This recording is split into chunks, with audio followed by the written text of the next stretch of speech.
Let's revise the 53rd Academy Awards about movies from 1980.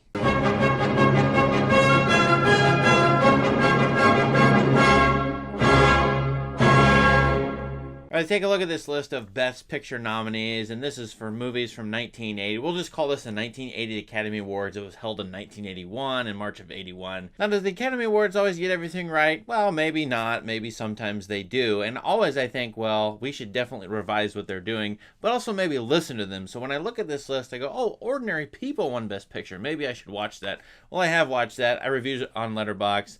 I don't like it that much. Also, Coal Miner's Daughter is there. Now, I want you to remember this because, well, just now, let's take a look at the list of movies that are eligible on this website. Now, when I look at this list, there are a few glaring omissions, but of course, they can only have 5 movies at this point in time on their list of nominees. But the glaring omission for pretty much anybody on the internet on YouTube is going to be Stanley Kubrick's The Shining, nominated for nothing, no awards at all. I'm sure that comes as a surprise to most of you because now it's probably one of the most revered movies on this list. But there are some other really, really good ones. I've looked at some of them on my channel. Breaker Morant, a fantastic Australian movie by Bruce Beresford, and the master Akira Kurosawa, Kagemusha, which is, I love this movie as well. And so, why weren't those on the nominee list? I don't think the Academy was as friendly to foreign films, international films, as they are now. Maybe that's why they're missing, but I'm not entirely sure. So going back to the original list of nominees, Ordinary People, Coal Miner's Daughter, David Lynch's Elephant Man, okay, Scorsese's Raging Bull, and Tess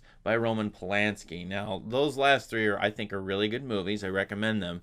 But what would I do? What would my revised list be of nominees? Hey, what would your list be given all these eligible movies that were eligible for the 53rd Academy Awards? Well, first I did a draft of this and I came up with 7. I narrowed it down to 7.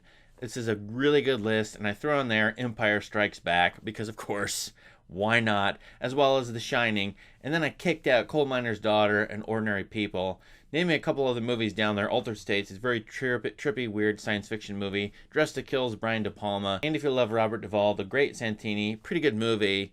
I think it's an underrated movie. So I'm throwing it up there because Robert Duvall, I think, got nominated for Best Actor. Now, the problem is if I keep to the rules of just 5 nominees and I got these 7 movies, what the heck am I going to kick out? Honestly, I want to keep them all. I have no idea which 2 to remove. This is a very tough choice. Which 2 would you remove, or what would your 5 movies be? Here's my list of 5 nominees, and sadly I had to get rid of Tess. Okay, bye-bye Roman Polanski. For whatever reason, you know, I think that's a very good movie, and based on the Thomas Hardy novel. Feel bad I didn't keep that, but you notice, oh, I also kicked off The Shining by Kubrick. It's just not my favorite Kubrick movie. I think there are some story elements that are a little too simple for me. Read my review on Letterboxd, but you guys are free, of course, to give it not just a nomination, but just give me your Best Picture award. I'm sure some of you would for this very year. This is a list I am really happy with. I've covered, I think, almost all these movies on the channel, except for Kagemusha. There's videos on all of these movies.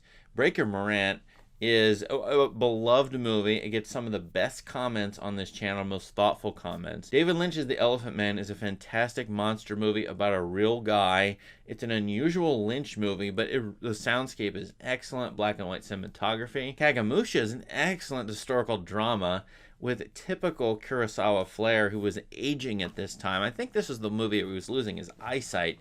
I love this movie, but I think the color scheme will throw some people off, as well as some of the storytelling. Also, Raging Bull, fantastic cinematography, and Siskel and Ebert called it their best movie of the 1980s. That for the entire decade, both of them named this the number 1 movie is coming in the very first year of the 1980s. So shouldn't I give that the Academy Award? You know what, though? I'm going to give it to... And the winner is... This is the time I'm right. Empire Strikes Back. Okay, this is a fanboy choice. I was a little kid. I watched this movie a lot. I think it's influenced pretty much all modern blockbusters.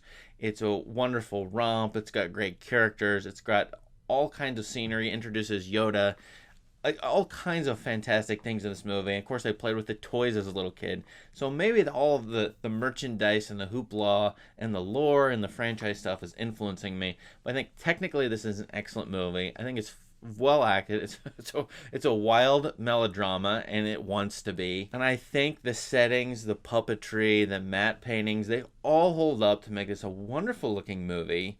And it's still for everybody. It's one of the rare movies that pretty much anybody worldwide, anybody of any age can watch and be thrilled by, because it's just a fantastic, entertaining movie. Now, does that necessarily make it the best movie of the year? Not necessarily, but I really appreciate this movie, probably more than these other ones. So that's my pick for the best picture for the movies of 1980. This is 1981 Oscars, so let's give it a retrospective Oscar. Empire Strikes Back. Good job, George Lucas. Oh, let's do best director too, real quickly. Who would I give best director to? Now, Scorsese, oh gosh, it would be hard not to give him the best director here, but there's somebody I think edges him out. Also a black and white movie. I'm going to give it to David Lynch. And the reason why is David Lynch is probably the top soundscape person. Well, okay, this is going to be controversial. One of the top soundscape directors ever. And here he's in a list with George Lucas and Akira Kurosawa, so it's kind of unbeatable. This list of directors who are fantastic with soundscape, both the music, sound effects, the voices, and so on, and then the sound mixing. I think Lynch's Elephant Man is a fantastic movie just to listen to.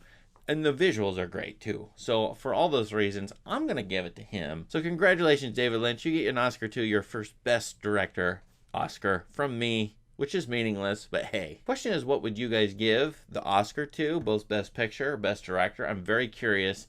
One thing that bothers me about my list, actually, I'm not bothered at all. It's just something to notice. This is definitely a bro movie list. I feel like I've slanted this towards the viewers on my channel, my own personal preferences. Where are the ladies in this? I should throw Tess back in here, if nothing else. Coal Miner's Daughter and Ordinary People. They were in the original Academy Award list, and maybe that would help round out the male-female dynamic here. But overall, pretty happy with this list because after 45 years, you can watch all these movies and still enjoy them, get a heck of a lot out of them. They're entertaining, they're thoughtful, and some of them are good for children. I think Elephant Man can be watched by teenagers very profitably. And of course, Breaker Morant too. So that's my Oscar revisionism for 1981. What do you guys think? Let us know in the comments. Please subscribe to this channel for more great content. Thanks, and have a great day.